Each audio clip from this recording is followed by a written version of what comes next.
महिलांच्या लैंगिक अत्याचार प्रकरणी भोंदूबाबा अशोक खरात याच्या प्रतिकात्मक पुतळ्यास संभाजी ब्रिगेडच्या वतीने 4 हुतात्मा चौकात जोडे मारून व महिला भगिनींच्या हस्ते गोळ्या घालून प्रतिकात्मक स्वरूपात एन्काउंटर करण्यात आले। अनेक महिलांवर अत्याचार करणाऱ्या भोंदूबाबा अशोक खरात याला फाशीची शिक्षा द्यावी किंवा सरकारने तात्काळ त्याचा एन्काउंटर करावा अशी मागणी करण्यात आली।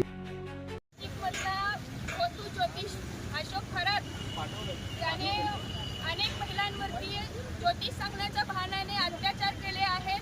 त्यांना मी तुमचा मागच्या जन्मीचा कृष्ण आहे, तू माझी राधा आहे आणि तू जर माझ्यासोबत संबंध नाही ठेवली तर तुझ्या नवऱ्याला मी मारून टाकीन किंवा तुला मारून टाकीन अशा धमक्या देऊन जवळपास 100 पेक्षा जास्त महिलांवरती ह्या भोंदूने अत्याचार केलेले आहेत। त्यांचे व्हिडिओ दाखवून त्यांना ब्लॅकमेल केले जात होते आणि मोठ्या घरातल्या श्रीमंत राजकीय अशा अनेक महिला या घराच्या ज्या आहेत त्या जाळ्यामध्ये अडकलेल्या होत्या। गर्भवती महिला सुद्धा ह्यातनं सुटलेल्या नाहीत। युवती अल्पवयीन मुली ज्या आहेत ह्यांना सुद्धा अत्याचार केलेला आहे। तर आज संभाजी ब्रिगेड सोलापूरच्या वतीने आम्ही ह्या ठिकाणी अशोक खरातचा पुतळा तयार करून त्याचं एन्काउंटर केलेलं आहे। यातनं आम्हाला ह्या महाराष्ट्र राज्याच्या गृहमंत्र्यांना मुख्यमंत्र्यांना एवढीच विनंती करायची आहे की या महाराष्ट्रामध्ये मागचे कित्येक वर्ष झालं महिलांवरती जे अत्याचार आहेत ते वाढतच चाललेले आहेत। त्याच्यावरती कठोर शासन हे आरोपींना होत नाही आहे। त्याचा परिणाम आज जो भोंदू खरात सारखे गुन्हेगार तयार होत आहेत आणि इथून पुढे सुद्धा असे गुन्हेगार तयार होऊ नाहीत। म्हणून एक तर आपण ज्या ठिकाणी बलात्कार केलेला जो आरोपी सापडतोय त्याच्या जागेवरती एन्काउंटर केलं पाहिजे, नाहीतर चौकात फाशी दिली पाहिजे। म्हणून आज संभाजी ब्रिगेडच्या वतीने महिला आघाडीच्या वतीने आज ह्या भोंदू खरातच्या पुतळ्याला एन्काउंटर करून शासनाला आम्ही विनंती करीत आहोत।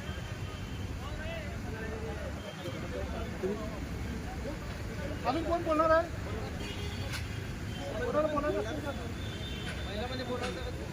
महिलामध्ये बोलणार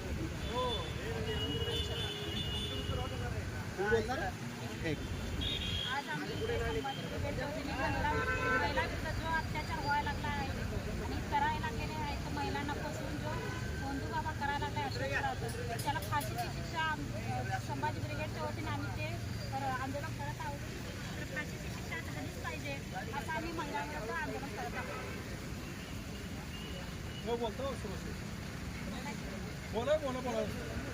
बोला की या साहेब या मध्ये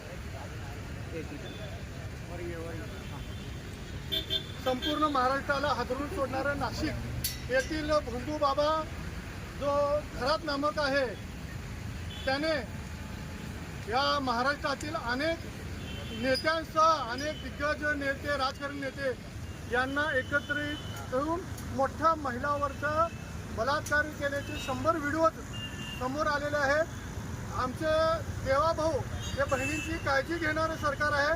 आमचे संभाजी ब्रिगेडच्या वतीने आज या ठिकाणी अशा जो भोंदूबाबा आहे ज्याने अनेक महिलांवर अत्याचार केलेला आहे आणि अशा अत्याचार महिलांवरचे व्हिडिओसुद्धा त्याच्याकडे 100 ते 150 व्हिडिओ सापडलेले आहेत। त्यामुळं ज्या जे राजकारणी लोक या भोंदूबाबाच्या सोबत आहेत त्यांचीसुद्धा कडक चौकशी व्हायला पाहिजे आणि राज्याचं महिला आयोग जी स्वायत्त संस्था आहे जे महिलांच्या अत्याचाराचं काम करते ती जर अशा भोंदूबाबाच्या केंद्रखाली राहत असेल तर या आपल्या महाराष्ट्र शासनाची परिस्थिती खूप अवघड आहे। त्यामुळं अनेक महिलांवर अत्याचार बलात्कार होत असताना त्यांना कडक शिक्षा मिळत नाही। त्या कायद्याच्या तरतुदीचा आधार घेऊन ते मोकाट फिरतात। त्यामुळं या संपूर्ण महाराष्ट्रामध्ये विशेष महिलांसाठी विशेष न्यायालय स्थापन करणं गरजेचं आहे जेणेकरून महिलांना त्वरित न्याय मिळाला पाहिजे अशी आम्ही मागणी या आमच्या फडणवीस साहेबांकडे करीत आहोत। आणि आज या ठिकाणी आम्ही प्रतिकात्मक स्वरूपात जो भोंदूबाबा आहे त्याला प्रतिकात्मक स्वरूपात या ठिकाणी एन्काउंटर केलेला आहे आणि आमची संभाजी ब्रिगेडसह तमाम महिला वर्गाची नागरिकांची मागणी आहे की अशा लैंगिक अत्याचार करणाऱ्या भोंदूबाबाला फाशीची शिक्षा नाहीतर त्याचा एन्काउंटर या पोलीस प्रशासनाने करावा तरच महिला भगिनीला न्याय मिळेल। बंधुप्रेम न्यूज चॅनलला लाईक, सबस्क्राईब व बेल आयकॉन दाबायला विसरू नका। धन्यवाद।